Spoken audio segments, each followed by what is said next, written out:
రామ్ చరణ్ గారి ఫ్యాన్స్ అయితే పుష్పాని మింగే సినిమా వచ్చేసింది గేమ్ చేంజర్ అని చాలా కాన్ఫిడెంట్ గా థియేటర్ల వద్ద అయితే లొల్లి చేసిర్రు. కానీ ఇప్పుడు చూస్తే పుష్ప 2 మూవీని అయితే గేమ్ చేంజర్ మూవీ మింగేయడం కాదు, మింగటానికి చేతిలో కూడా తీసుకోలేదు ఇప్పుడు. ఎందుకంటే గేమ్ చేంజర్ మూవీ మీద అంతలా నెగిటివ్ ప్రచారం జరుగుతుంది ఆల్రెడీ. ఎందుకు ఇలా నెగిటివ్ రివ్యూలు నెగిటివ్ ప్రచారం జరుగుతుంది, అసలు సినిమాలో మ్యాటర్ ఉందా లేదా అనేది మనం గేమ్ చేంజర్ మూవీ రివ్యూలో తెలుసుకుందాం ఇప్పుడు. ఇక స్టోరీ విషయానికి వస్తే రామ్ చరణ్ ఓ యువ ఐపీఎస్ అధికారి కాలేజీలో తను ప్రేమించిన దీపిక కీరా అద్వానీ కోసం వ్యక్తిత్వాన్ని మార్చుకుంటాడు. తనలోని కోపాన్ని కూడా తగ్గించుకుంటాడు. ఆమె కోసమే ఐపీఎస్ నుంచి ఐఏఎస్ అవుతాడు. ఇక విశాఖ కలెక్టర్ గా బాధ్యతలు తీసుకోగానే మినిస్టర్ బొబ్బిలి మోహిదేవి ఎస్జే సూర్య అతని గ్యాంగ్ తో యుద్ధం మొదలవుతుంది. అభ్యుదయ పార్టీకి చెందిన మోహిదేవి తండ్రే ముఖ్యమంత్రి సత్యమూర్తి శ్రీకాంత్. పదవుల కోసం ఆరాటపడే మోహిదేవి ముఖ్యమంత్రి పదవి కోసం ఎలాంటి ఎత్తులు వేసిండు, అడ్డొచ్చిన ఐఏఎస్ అధికారి రామ్ నందన్ ని అధికార బలంతో ఏం చేసిండు, సమర్థుడైన రామ్ నందన్ మోహిదేవి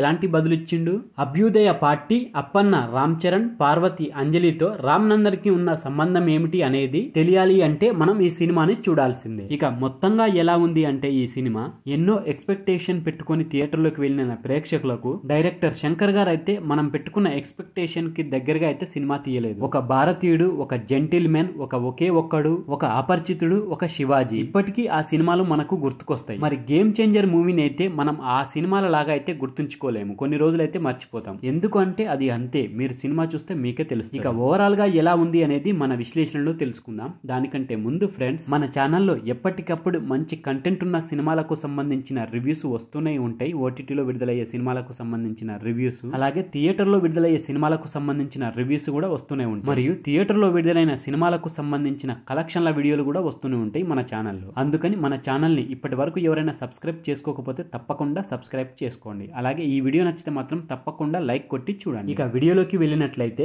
భారతీయుడు 2 రిలీజ్ తర్వాత శంకర్ గారి మేకింగ్ పై విపరీతమైన ట్రోల్స్ వచ్చినాయి. బలమైన కథలు రాసుకోవడం లేదనే విమర్శలు వచ్చినాయి. ఆ ఎఫెక్ట్ గేమ్ చేంజర్ పై కూడా పడింది ఇప్పుడు. కానీ మెగా ఫ్యాన్స్ తో పాటు శంకర్ అభిమానులు కూడా ఈ చిత్రం ఆయనకు కంబ్యాక్ అవుతుందని ఆశపడ్డారు. కానీ వారి ఆశ పూర్తిగా నెరవేరలేదనే చెప్పాలి. కార్తిక్ సుబ్బరాజు గారు అందించిన రొటీన్ కథను అంతే రొటీన్ గా తెరపై చూపించిండు శంకర్ గారు. ఈ సినిమా నేపథ్యం అవినీతి రాజకీయ నేతకు నిక్కార్సైన ఐఏఎస్ అధికారికి మధ్య జరిగే ఘర్షణ అని ట్రైలర్ లోనే చూపించింది. అయితే ఆ ఘర్షణను ఆసక్తికరంగా ఉత్కంఠ భరితంగా చూపించడంలో దర్శకుడు పూర్తిగా సఫలం కాలేదు. శంకర్ గారి గత సినిమాలను గుర్తు చేసేలా కథనం సాగుతుంది, అలా అని బోర్ కొట్టదు. మదర్ సెంటిమెంట్, తండ్రి ఎపిసోడ్ సినిమాకు ప్లస్ అయిందనే చెప్పాలి. స్టోరీని చాలా సింపుల్ గా స్టార్ట్ చేసి హీరో ఇంట్రడక్షన్ సీన్ ని మంచిగా రాసుకున్నాడు. ఇక హీరో కలెక్టర్ గా బాధ్యతలు తీసుకున్న తర్వాత మూవీపై మరింత ఆసక్తి పెరుగుతుంది మనకైతే. రామ్ చరణ్, ఎస్జే సూర్య మధ్య వచ్చే సన్నివేశాలు అయితే అదే టైంలో హీరో హీరోయిన్ల మధ్య లవ్ ట్రాక్ ఆకట్టుకోగా సినిమాను సాగదీసిన విధంగా అనిపిస్తుంది మనకైతే. ఇక ఇంటర్వెల్ సీన్ కూడా ఓకే అనిపించేలానే ఉంది. ఇక సెకండ్ హాఫ్ లో వచ్చే అప్పన్న ఎపిసోడ్ మాత్రం అందరినీ ఆకట్టుకుంటారు. ఫ్లాష్ బ్యాక్ తర్వాత వచ్చే సన్నివేశాలు అన్ని రొటీన్ గానే ఉంటాయి. ఎన్నికల అధికారి తనకున్న పవర్స్ ని నిజాయితీగా వాడితే ఎలా ఉంటుందనేది తెరపై చూపించిరు, కానీ అంత